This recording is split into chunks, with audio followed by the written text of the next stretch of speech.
Hey guys, it's Trevor with High Desert Tactical. I got home for a little bit, and my dad got his concealed handgun license for the state of Oregon.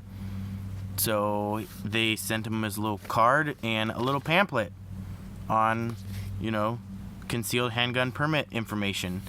And what's funny is I got my concealed weapons permit or concealed handgun license almost 11 years ago, actually over 11 years ago. And I did not get a nice little pamphlet on permit information.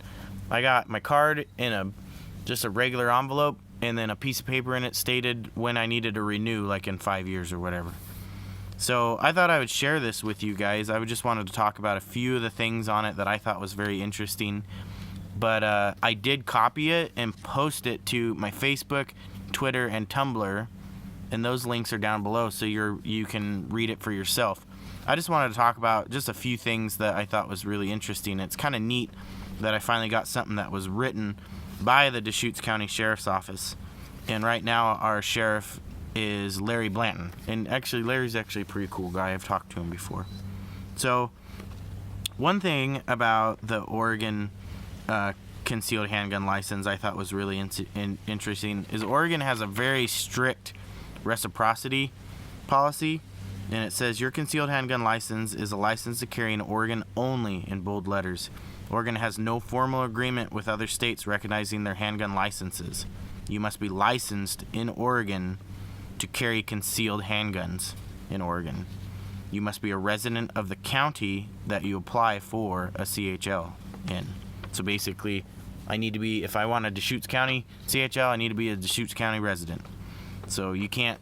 There's a lot of states that will let you, like literally, Montana, you can be an Oregon resident and get a concealed weapons permit in Montana. I might be incorrect on that, on the state, but I know that's how guys around here get around being able to carry their guns in other states, is they literally will be a resident of Oregon, but then they will go to another state and they'll go through the rules or whatever, but some states are a lot more laxed on how you can get a concealed handgun license, which is really interesting.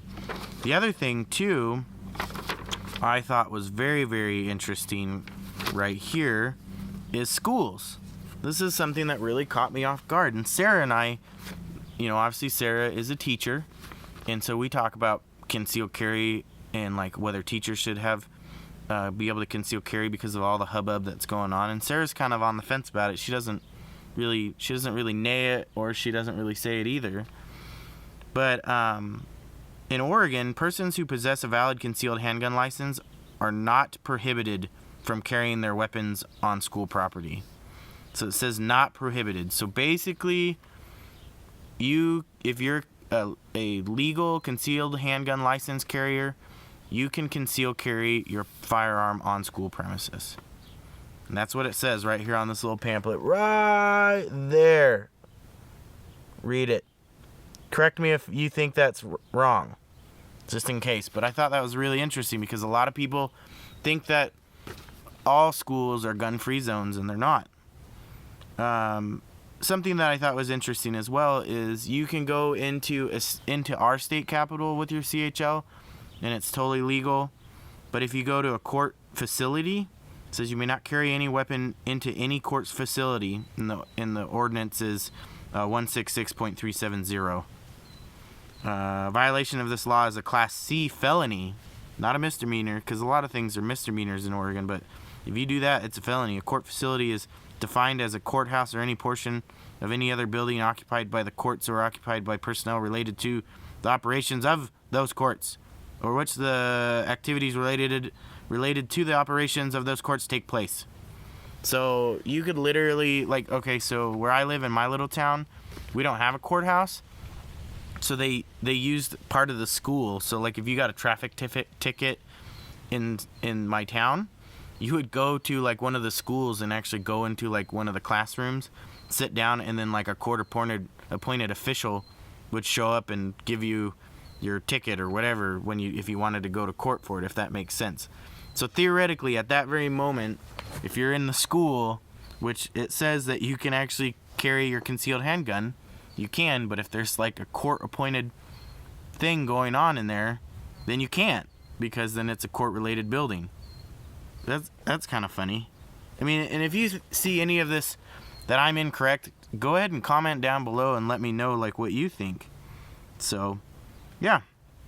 Another thing too is in Oregon we obviously have reservations for Native Americans, and it says that tribal councils govern all rules and regulations pertinent to their lands. Generally, non-Indians are prohibited from carrying guns on the reservation.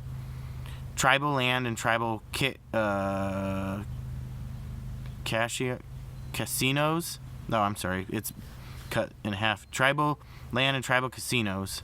Unless you have an explicit permission of the tribal council, do not carry your firearm while visiting. And then it's Warm Springs is where they're talking about right now, which is they have their own police department.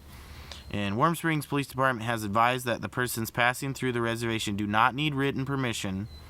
However, persons planning on long-term stay residents will need written permission from the tribal judge. So you can drive, like, in order to go north from Central Oregon up to Washington, you have to drive through Warm Springs. And so they're saying that you can still conceal carry, you know, when you're on the road heading there. But if you're staying as a guest or a resident of a reservation, then you have to have written consent from a tribal judge.